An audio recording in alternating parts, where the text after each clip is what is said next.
There's lots you need to know about Medicare Part D, and here to talk with me about that is Marcia Mantell from Mantell Retirement Consulting. Marcia, welcome. Thanks, Bob. Good to see you again. Good to see you again. Where to begin? Oh, isn't that the question, Bob? I went on a little journey this year, at the end of last year, actually. I wanted to learn a little bit more about Part D. I do a lot of top line analyses when I think about Medicare, and the Part D is the part for prescription drugs. So I've seen a lot of, kind of good news. Premiums overall went down. And if you have a couple of generic drugs, a lot of them are for $1 a month, so it's like, hey, this is great. I'm sure I won't find anything when I go in, but there's all these ads on TV, particularly in the fourth quarter, about all these drugs, and it's everywhere you turn. Every magazine I look at, every time I turn on a channel, it's all over the place, all these drugs. And I got to thinking, man, if you're a senior on Medicare and have a Part D plan, I wonder how much those drugs cost. So I thought I would go and look, and that I would find things that weren't terribly unexpected.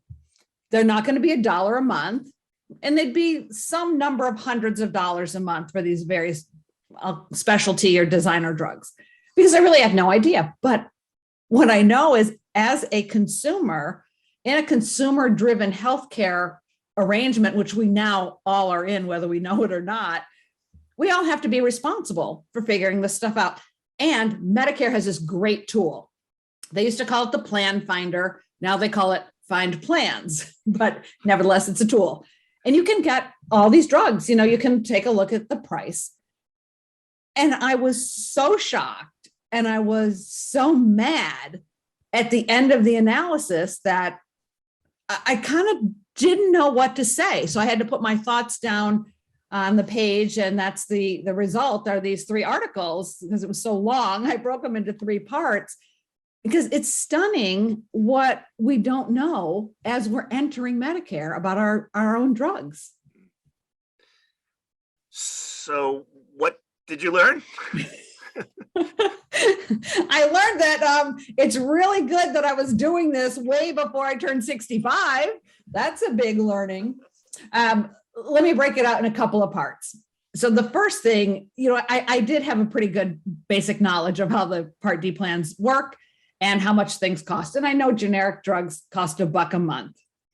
Wrong assumption right out of the gate, Bob. And that was one of my big shocks. They might cost $1 a month for your 30-day supply of, and I did 2 generic blood pressure medications. I just picked randomly, what do older people need for medications? Blood pressure meds. Mm-hmm. All right. So I took a look at those, and you only got that $1 a month if it's mail order, or it happened to be one particular pharmacy.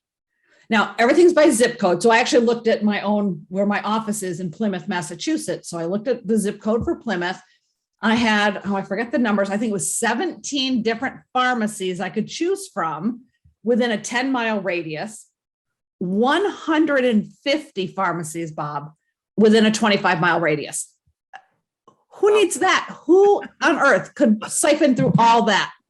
So once I got over that shock, then I looked at the cost, and it turns out that only one of the pharmacies I happened to choose and mail order were offered at $1 per month for these generic blood pressure meds that, of course, are one of the top medications to keep seniors alive and well.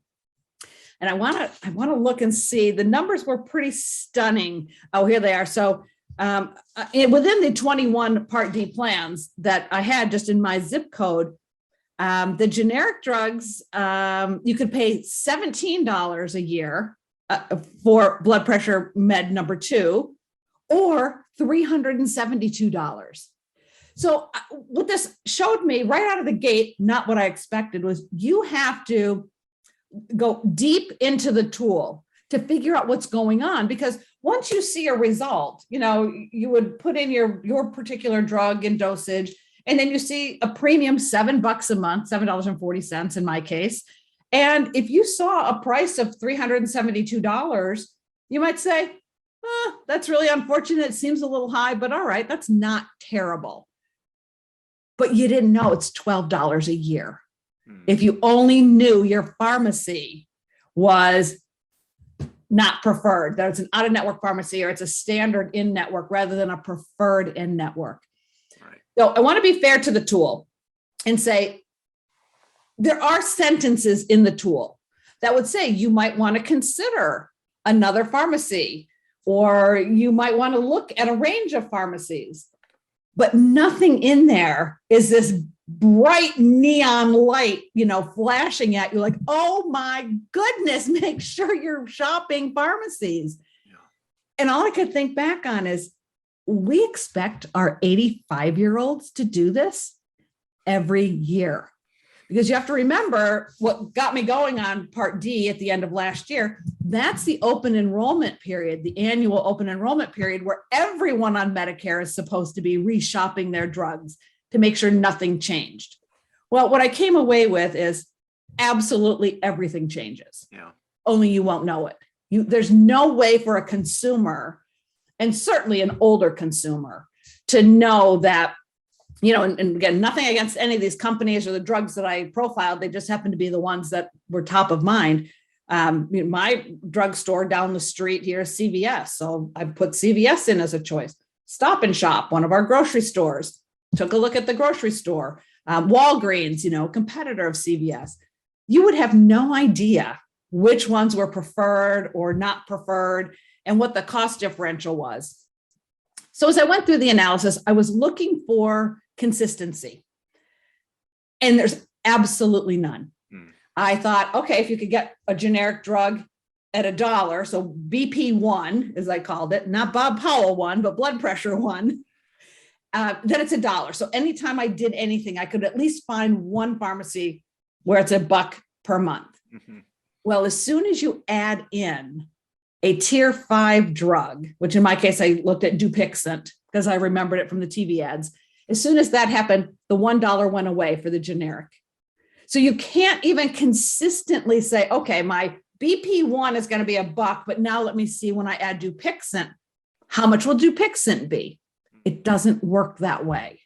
So every time I moved forward, adding one drug or looking at brand versus its generic twin. So I looked at Lipitor, very popular and common name Lipitor for cholesterol. Its twin is atorvastatin, thinking, oh, well, atorvastatin is $1 drug, right? It's a generic. No, it's not $1, Bob. It's some other number. I don't remember offhand, but about 7 or 10 or 20. But every pharmacy, it's different.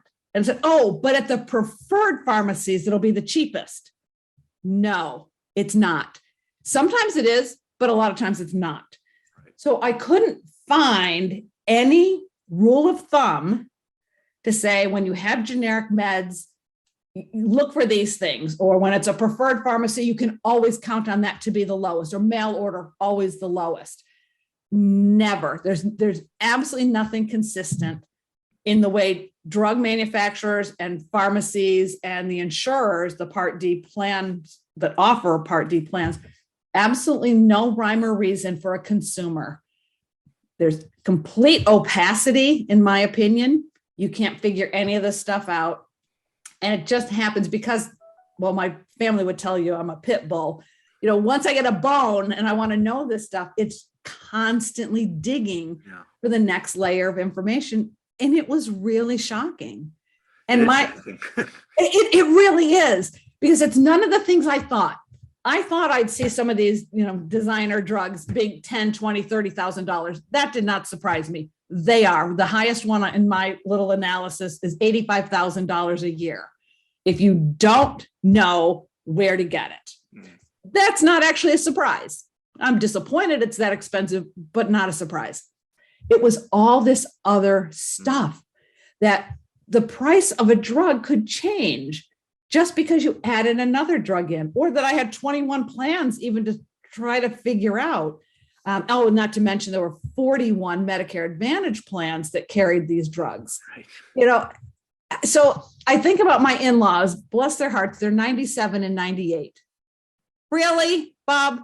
This is what Medicare expects my beautiful in-laws to sit there on a computer that they don't know how to use anymore and figure this out for their basket of drugs. Mm. It's so unreasonable. I was so disillusioned. Yeah. And I hope at least by getting the details out just from this one look at this one basket of drugs, that your readers will go, crap, I better get on that plan finder and look at my situation. Yeah. I mean, so I think about it sounds like to me, the actionable advice is obviously you have to be a smart shopper, buyer beware, all that stuff, but do it for each and every drug that you have, right? If the difference is this drug costs this here, but I add another drug and it increases the cost, well, maybe I have to buy that drug at another pharmacy and buy this one at this pharmacy, or? That's a great question. No, you'd have to buy multiple